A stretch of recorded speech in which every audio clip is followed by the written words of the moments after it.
Let's look at how certain factors can impact a reaction mixture already at equilibrium. This can be summarized in Le Chatelier's principle, which states that if a stress is applied to a mixture at equilibrium, a net reaction will take place in the direction that relieves the stress.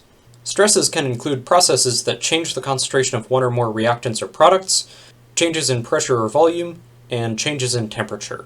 Let's demonstrate this with a mixture of nitrogen, hydrogen, and ammonia gases, with the equilibrium between them described by the equation at the top of this slide. Initially, the gases are in equilibrium at the concentrations highlighted in orange. At a certain point, this is disrupted by adding more nitrogen gas to the system. This causes a stress on the system by increasing the concentration of one of the reactants. Because we've stressed the system by increasing a reactant concentration, the system will adjust by converting some of the now excess reactants into products, so the reaction shifts to the right, with some nitrogen and some hydrogen being converted to ammonia, until a new equilibrium is established with the concentrations highlighted in blue.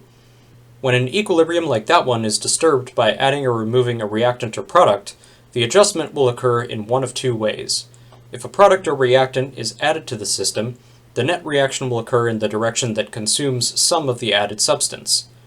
If a product or reactant is removed from the system, the net reaction will occur in the direction that replenishes some of the removed substance. Analyzing the previous example closely, we have 0.50 moles per liter nitrogen, 3 moles per liter of hydrogen, and 1.98 moles per liter of ammonia at the initial equilibrium point. If the nitrogen concentration is increased to 1.5 molar, we can see that the reaction quotient with this new concentration now has a value of 0.0968, which is less than the value of K for this reaction at this temperature. As a result, we know that the reaction will proceed to the right, towards the products, since Q is less than K. Let's consider an equilibrium mixture based on the aqueous reaction shown here between iron 3 ions and thiocyanate ions to form the iron thiocyanate complex ion on the product side of this reaction. An initial reaction mixture at equilibrium is shown in the beaker on the left.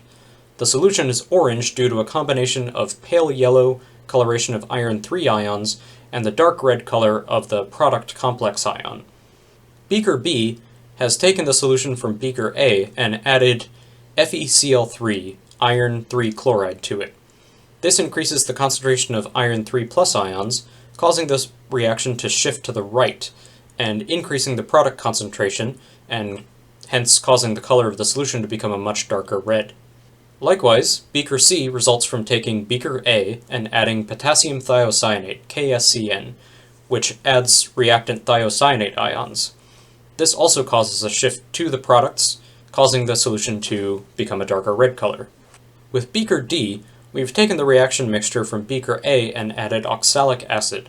This reacts with the iron 3 plus ions on the reactant side, depleting them. Since a reactant concentration is decreased, the equilibrium will shift to the reactants and away from the products, causing the solution to lose its red color and become light yellow. Finally, with beaker E, we've added mercury 2 chloride, HgCl2, to beaker A. As described in the caption, this reacts with thiocyanate ions, decreasing the concentration of this reactant.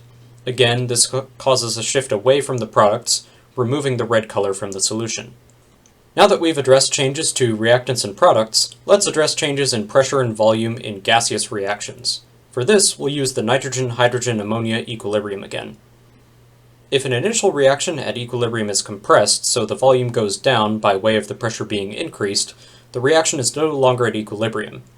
In this case, a net reaction will occur from reactants to products, decreasing the number of gaseous molecules until equilibrium is re-established.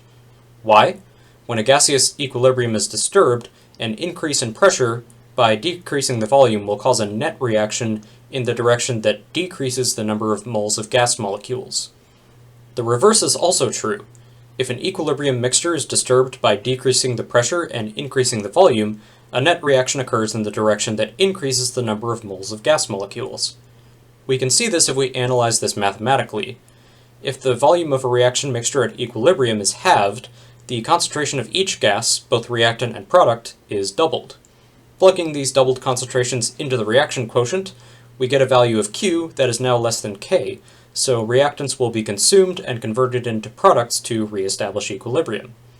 How about temperature changes? This one is actually a bit different. All previous changes we've seen, changing reactant or product concentration, changing volume and pressure, none of those change the value of the equilibrium constant itself. This is not the case with temperature changes. When the temperature of a reaction mixture changes, the value of K does actually change as well. This change in K, the equilibrium constant, is what causes a shift towards reactants or products, as the reaction itself becomes more product or reactant favored, depending on whether K increases or decreases respectively. How the value of K changes with temperature depends on whether the reaction is endothermic or exothermic. An exothermic reaction, one where delta H is negative, has its equilibrium constant decrease as the temperature increases. Conversely, an endothermic reaction, where delta H is positive, will have its equilibrium constant increase as the temperature goes up. This is easier to remember if you think of heat as the product of an exothermic reaction. Exothermic reactions give off heat, causing the temperature to increase. If we increase the heat by increasing the temperature, we're essentially adding one of the products to the reaction mixture, so it will respond by shifting towards the reactants. And endothermic reactions can be thought of as consuming heat, since they convert heat energy to chemical energy, reducing the temperature. So heat is like a reactant for an endothermic reaction, and the opposite trend is observed when the temperature changes. Endothermic reactions become more product favored and K increases as the temperature increases. We can see the latter effect in the N2O4-NO2 equilibrium. When written with nitrogen dioxide as the product, the reaction is endothermic, with a delta H value that is positive. As the temperature increases, the reaction mixture becomes darker brown, as the equilibrium becomes more product favored at higher temperatures. Likewise, the lower the temperature, the more reactant favored this endothermic reaction becomes, and the color fades.